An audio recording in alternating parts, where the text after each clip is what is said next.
5 judges, 4 judgments, and multiple questions over marriage equality. The Supreme Court on Tuesday delivered its verdict on the petitions before it, demanding the legal recognition for queer marriages in India. And in a sense, the majority judgment has refused to grant legal recognition for such marriages. Now, the bench had 5 judges. You can see the names on your screen right now. There was Chief Justice of India D.Y. Chandrachud, Justice S.K. Kaul, Justice S. Ravindra Bhatt, Justice Hima Kohli, and Justice P.S. Narasimha.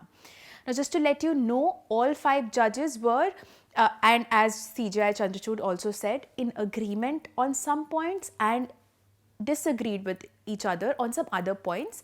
On the point that they were in agreement on, all the 5 judges were unanimous in ruling that the Supreme Court cannot tweak the Special Marriage Act to legalize same-sex marriage. It essentially refused to strike down the provision of this law to allow non-heterosexual couples to marry under the Special Marriage Act. This, all the 5 judges were unanimous on because they felt like the court cannot do it. It is only the parliament that can do something of this sort. However, the CJI and Justice Kaul said that queer couples are entitled to get the benefit of the bouquet of rights flowing from marriage. What this meant was CJI Chandrachud opined that freedom of all persons, including queer couples, to enter into a union is protected by Part 3 of the Constitution, which talks about fundamental rights, and the failure of the state to recognize this bouquet of entitlements which flow from this union would result in a disparate impact on queer couples who cannot marry under the current legal regime.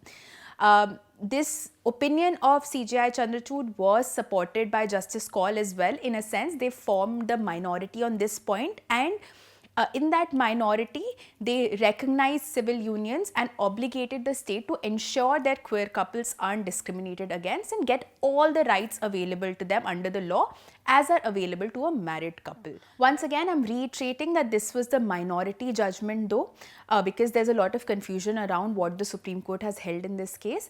Justice S.K. Kaul agreed with the CJI and recognition of civil unions. But again, like I said, both of them were in the minority. Justice Bhatt opposed CJI's judgment, saying that an entitlement of legal union of marriage could only be through a law made by the parliament. Justice Bhatt held, and I quote, you can see it on your screens right now, all queer persons have the right to choose their partners, but the state cannot be obligated to recognize the bouquet of rights flowing from such a union. He said that we disagree with the CJI on this aspect. We in this case was Justice Bhatt, Justice Hima Kohli, and Justice Narasimha. Now, there was another point on which the minority judgment differed from the majority judgment. Chief Justice of India Chandrachud and Justice Kaul also held that unmarried couples, including queer couples, could jointly adopt a child. However, Justices Bhatt, Kohli, and Narasimha differed on this account, but added that their decision should not be interpreted to say that queer couples are not fit to be parents. The CJI also concluded that transgender persons in heterosexual relationships have the right to marry under the existing laws, including personal laws, but on this point, Justice Bhatt agreed with him, so that right stays for transgender persons. So to conclude, the Supreme Court in a sense refused to grant legal recognition for queer marriages in India. That's the effect of the majority judgment. However, the judges again agreed on one point, to direct the Union of India or the central government to constitute a committee to examine the rights and entitlements of persons in a queer union, essentially passing the buck to the central government. The decision comes after a marathon hearing in March and April that lasted 10 days of intense arguments from both sides.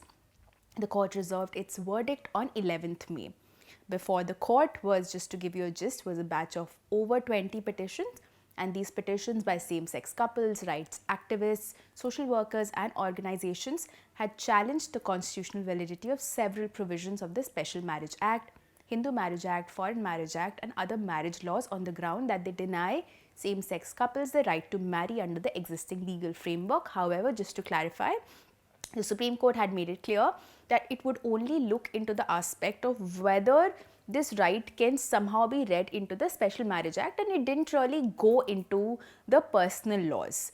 That's all I have for you for today. This is Apoorva Mandhani for ThePrint. For more such videos, do subscribe to our YouTube channel and follow us on Twitter, Instagram and Facebook.